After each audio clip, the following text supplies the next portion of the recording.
C.S. 루이스의 순전한 기독교라는 책에 그리스도인의 행동이라는 챕터의 글을 읽어드리겠습니다. 7. 용서. 용서는 어려운 일이지만 그리스도인에게는 필수적인 덕목입니다. 그리고 누구나 훌륭한 일이라고 인정합니다. 그런 이유는 용서가 너무 지키기 힘든 고차원적인 미덕이라서기보다 너무나 하기 싫은 창피스러운 일이라고 생각하기 때문입니다. 기독교의 중심에는 우리가 우리에게 죄 지은 자를 사하여 준 것 같이 우리 죄를 사하여 주옵시고 라는 말씀이 있습니다. 이 말씀을 근거로 보면 용서하지 않으면 용서받지 못한다는 것은 아주 명백한 사실입니다. 다른 길은 없습니다. 이렇게 용서는 아주 어려운 일이지만 용서를 조금은 수월하게 만들 두 가지 방법을 생각해 볼 수 있습니다. 첫째는 좀 더 쉬운 대상에서부터 용서를 시작하는 것입니다. 마치 나의 비겁함과 추함을 내가 가장 잘 알고 있지만 자신에게 관대하고 스스로를 매번 용서하는 것처럼 말입니다. 결국 기독교는 잔인한 행동이나 배신 행위에 대한 미움을 티끌만큼이라도 줄이라고 말하는 것이 아닙니다. 물론 우리는 그런 일을 미워해야 하면 피해야 합니다. 하지만 그런 일을 미워할 때 증오와 정죄의 차원으로 접근하고 미워하는 것이 아니라 나에게 발견된 불의한 모습을 보고 미워하듯이 하라는 것입니다. 즉, 그 사람이 왜 그런 짓을 저질러야 했을까 안타까워하면서 할 수만 있다면 언제 어디에서 어떤 식으로 치유되어 그의 인간다움을 되찾기를 바라는 것입니다. 이것은 원수를 사랑하라는 성경의 가장 중요한 핵심 메시지와 일맥상통합니다. 원수를 사랑하라는 것은 원수에게 호감을 갖거나 근사한 사람이 아닌데 근사한 사람이라고 말하는 것이 아니라 그가 잘 되기를 바라는 것입니다. 나의 잘못을 스스로 용서하고 기회를 주고 더 나은 사람이 되기를 다짐하는 것처럼 남도 나에게 했던 그 용서, 더 나은 사람이 되기를 바라는 마음으로 다가가는 것입니다. 사실 우리는 사랑받을 만한 이유가 전혀 없지만 하나님께서 우리를 그래도 사랑하신다고 생각하면 조금 더 쉬워질 것입니다. 오늘 우리가 함께 나눌 말씀은 마태복음 24장 1절에서 2절 말씀입니다. 예수께서 성전에서 나와서 가실 때에 제자들이 성전 건물들을 가리켜 보이려고 나아오니 대답하여 이르시되 너희가 이 모든 것을 보지 못하느냐? 내가 진실로 너희에게 이르노니 돌 하나도 돌 위에 남지 않고 다 무너뜨려지리라. 아멘. 반갑습니다. 오늘 마태복음 24장 1절부터 2절까지를 중심으로 성전됨이라는 제목의 말씀을 함께 나누겠습니다. 마태복음 24장과 25장에는 예수님께서 십자가에 달리시기 전 고난주간 셋째 날에 있었던 행적과 가르침이 기록되어 있습니다. 예수님께서는 성전에서 나오셔서 성전 건물들을 보셨습니다. 사실 예수님께서 나귀 새끼를 타시고 예루살렘에 입성하신 후에 처음으로 성전 안으로 들어가신 건 마태복음 21장에 나옵니다. 거기에서 예수님께서는 성전 안에 들어가셔서 제일 먼저 매매하는 모든 사람들을 내쫓으시고 돈 바꾸는 사람들의 상과 비둘기 파는 사람들의 의자를 둘러 엎으셨습니다. 그리고 나서 성박 베다니에 가셔서 하룻밤을 묵으셨습니다. 그 다음날 이른 아침에 예루살렘 성으로 다시 들어가셨고 그때에 열매를 맺지 못한 무화과 나무를 저주하셨습니다. 그리고 나서 예수님께서 십자가에 달리시기 전 고난주간 셋째 날 다시 성전 안으로 들어가신 겁니다. 마태복음 21장 23절부터 오늘 본문 시작 전까지 예수님께서는 성전 안에 계셨습니다. 성전 안에서 끊임없이 종교 지도자들을 향해서 진리를 말씀하셨습니다. 여러 가지 비유를 통해서 유대 종교 지도자들이 하나님 나라에 합당하지 않다는 것을 말씀하셨습니다. 종교인들은 예수님의 말씀이 너무 듣기 싫었습니다. 예수님께서 진리를 선포하실 때 그게 자기들을 비난하는 것으로 들렸기 때문입니다. 그래서 예수님을 넘어뜨리려고 여러 가지 어려운 문제들을 가지고 예수님께 질문했습니다. 예수님을 공격한 겁니다. 그러나 예수님께서는 시험에 빠뜨리려는 그들의 마음을 아시면서도 그때마다 진리로 대답을 해주셨습니다. 그러면서 어제 본문까지 예수님께서는 7번의 화 있을진저로 시작되는 말씀으로 그들을 책망하셨습니다. 예수님께서 말씀하신 그 결론은 유대 종교 지도자들이 성전의 본질을 변질시켜서 하나님의 뜻을 저버렸기 때문에 사람에 의해 왜곡되고 우상화된 성전은 파괴될 것이다. 이런 내용이었습니다. 그런데 예수님께서 말씀을 하실 때 그 옆에 예수님의 제자들도 함께 있었습니다.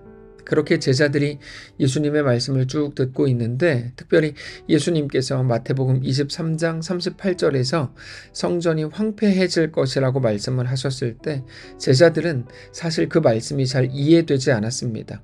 그래서 오늘 본문 1절을 보면 예수님께서 성전 밖으로 나오셨을 때 제자들은 성전 건물들을 가리켜 보이려고 나왔다 이렇게 기록이 되어 있습니다. 왜냐하면 당시의 성전은 아주 오랫동안 공사 중이었습니다. 요한복음을 보면 46년째 공사 중이었던 걸로 우리가 알 수 있는데 성전은 처음에 솔로몬 성전이 있었지만 그게 바벨론에 의해 무너졌고 바벨론에서 포로로 끌려갔다가 돌아온 사람들을 중심으로 성전을 재건했습니다. 그것을 스룹바벨 성전이라고 부릅니다. 그 후에 또다시 성전이 무너졌다가 헤롯이 제3의 성전을 지어가고 있는 중이었습니다. 그것을 헤롯 성전이라고 부릅니다. 그런데 헤롯 성전은 한참 공사 중이었고 그것도 이미 46년 동안이나 공사 중이었을 정도로 규모가 웅장하고 압도적이었기 때문에 그렇게 크고 대단하게 영광스러워 보이는 성전이 곧 황폐해진다는 게 제자들 입장에서는 도저히 이해가 안 됐습니다. 그래서 제자들은 성전 밖으로 나와서 예수님께 성전을 가리키면서 한번 보십시오. 이 성전이 이렇게 무너진다는 게 말이 되는 겁니까? 라고 반문을 하고 있는 거죠. 1절입니다. 예수께서 성전에서 나와서 가실 때에 제자들이 성전 건물들을 가리켜 보이려고 나오니 자 그때 예수님께서 너희가 이 모든 것을 보지 못하느냐라고 하셨습니다. 그 말은 저 건물들을 잘 봐둬라 이런 의미죠. 왜냐하면 언젠가는 돌 하나도 돌 위에 남지 않고 다 무너질 것이기 때문이었습니다. 실제로 헤롯 성전은 주후 70년에 로마 장군 티투스에 의해서 완전히 파괴가 됩니다. 엄청난 인력과 경비를 쏟아붓고도 완공된 지 얼마 못 돼서 완전히 파괴가 되는 겁니다. 2절입니다. 대답하여 이르시되 너희가 이 모든 것을 보지 못하느냐 내가 진실로 너희에게 이르노니 돌 하나도 돌 위에 남지 않고 다 무너뜨려지리라. 예수님께서 그때 성전을 나오시고 나서 다시는 성전에 들어가시지 않았습니다. 오늘 본문이 예수님께서 이 땅에 계시면서 마지막으로 성전에서 머무르셨던 시간이었습니다. 자, 성전의 주인이신 우리 예수님께서 왜 성전이 다 무너진다고 말씀하신 걸까요? 그리고 왜 더 이상 성전에 들어가시지 않으셨던 걸까요? 우리가 그 사실을 잘 알아야 하는데 그건 성전이 이미 변질됐기 때문입니다.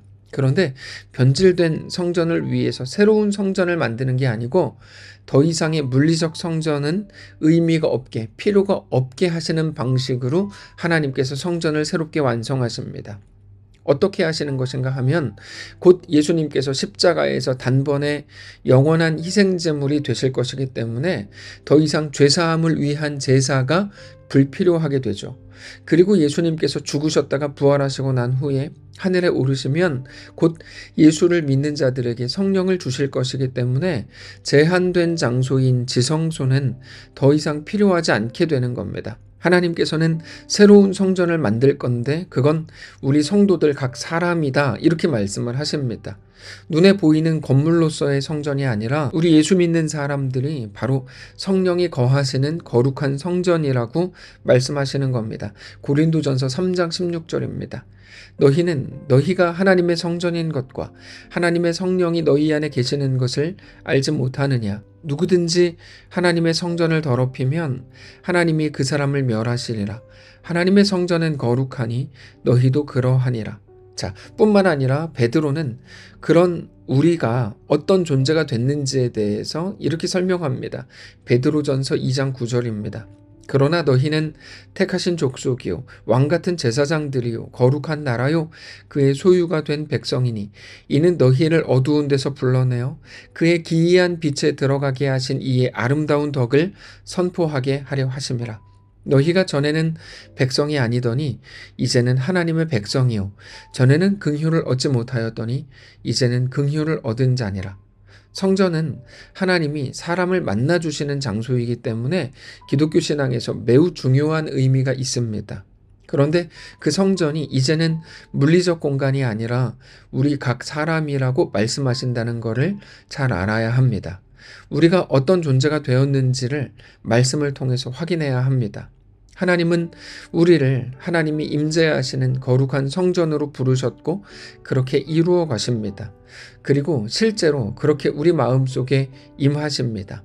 우리는 우리 스스로가 우리 자신을 바라볼 때 너무 연약하고 부족해서 이것으로 뭐를 하겠나, 아무리 하나님이라도 나같이 연약한 사람을 통해서 어떤 것도 이루어질 수 없다라고 생각하지만 우리를 보시는 하나님의 시선은 우리의 시선과는 완전히 다르다는 것을 알아야 합니다. 우리는 하나님이 친히 택하신 족속이고 왕같은 제사장들이고 거룩한 나라이고 하나님의 소유가 된 백성이라고 말씀하십니다. 우리의 모든 연약함과 부족함을 하나님의 완전하심이 그렇게 압도하실 겁니다.